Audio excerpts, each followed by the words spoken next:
Good morning, it's Maryon Stewart here, and as promised, I've come to give you the first of the tips to get through the holiday season and keep your cool. Christmas and New Year are the time when we spend lots of time with our family, and it can be stressful even if you haven't gotten any symptoms. But when you've been awake all night thrashing around with hot flushes and night sweats, and you're lacking sleep and feeling tetchy and not very sociable, it isn't going to be filling you with joy to think of how you're going to get through this period. Especially if you're feeling bloated as well and you can't get into your clothes and you don't feel very sexy and you're dreading what's going to happen when your partner suggests getting intimate. It's challenging, I think, for the best of us. So obviously the holidays are only a few days away now, so there's not a lot that can be done to eradicate your symptoms completely, because that takes months, probably 5 or 6 months altogether. But there are lots of things that you can do to minimise the suffering and minimise your embarrassment and really sort of be a bit more in control, if you like. So I think the first thing is when you feel the hot flush coming on, don't panic, because I think we tend to feel it's worse than it is from the outside. So you're aware what's going on.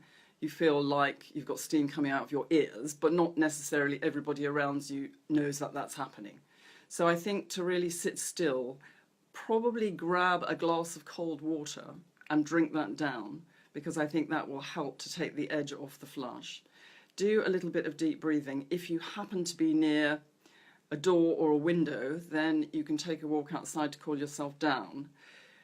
Having layers of clothing will help you, which you probably already know, but if you wear thin clothing and you can peel it off layer by layer, that will help a bit too, because sometimes after you've had the hot flush, you get cold.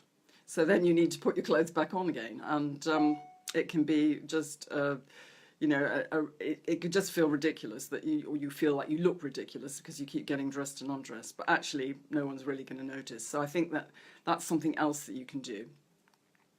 Relaxation, I think I've mentioned before, is probably the most effective thing that you can do in the short term to help stop the flushing. So I don't just mean watching TV or knitting, I mean proper relaxation like meditation, the relaxation you do at the end of a yoga session, or you could do the Pazizz app or something like it that I mentioned last time, which I love because it takes you off into an amazingly relaxed and chilled place and then brings you back again feeling like you've had a sleep for an hour or two, even after 20 minutes or half an hour. So you can try that and to put that into your day, just like you would cleaning your teeth. So it's not a nice idea.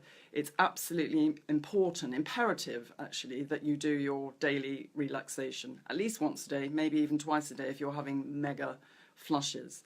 And you also want to avoid things like hot drinks. So let your drinks cool down, because that can bring on a flush. Caffeine brings on flushes. So tea, coffee and chocolate are really off the list for now. You need to use alternatives. But bear in mind, if you do that, suddenly you may get withdrawal symptoms. So you might be better to tail off over a few days, or do it over the weekend or sometime when you've got some quiet space for a day or two. And alcohol, that's the other thing, because it's festive stuff that everyone, wherever you go, there's alcohol this time of the year, you can't avoid it. But you can really try and pretend you're having a gin and tonic and just put tonic in a glass. And if you do have wine, then water it down so you have a spritzer. But actually, wine and alcohol really do bring on the flushing, so it will make it worse for you. So I think maybe this year you need to sit out and just make sure you've got plenty of treats for yourself that you can have so that you don't feel awful about not participating. The other thing I think you can do, which we'll talk more about in another session, is to communicate to your partner, because I think it's really important that your partner understands that this life stage is a transient problem that you're facing together. And it isn't you in isolation, it's something that happens to women. And once you know that there's a way out and that you can overcome your symptoms completely and feel better than you can remember in a space of a few short months, your partner will buy into that. And you need to get as much support as you possibly can. So you don't want to be offered lots of alcoholic drinks. You don't want lots of chocolate in the fridge. You don't want to be pressed into getting physical if you don't feel like it. And you need to actually say that gently and get some understanding. So I hope that helps, and I will be back and in a day or two to talk a bit more. I've got some other tips for the holidays to get you through that, and then hopefully we'll be starting in the new year with the first of the chapters in the new book, Beat Menopause the Natural Way. So I'm really looking forward to that. My website should be going live in the next day, I think. Hopefully it's porting at the moment, so you may just find a holding page there at the moment. But I'll be talking a bit more about supplements as well. It's hard to be very specific about supplements for this, for groups of people, obviously not on a one-to-one, but I can tell you about some of the scientifically based supplements that we use, and hopefully you'll be able to find something that works for you. So I hope you have a good weekend, and please write in with your questions and let me know what you'd like me to talk about and address in particular.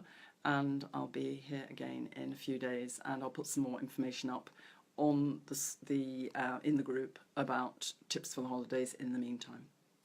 Okay, bye for now.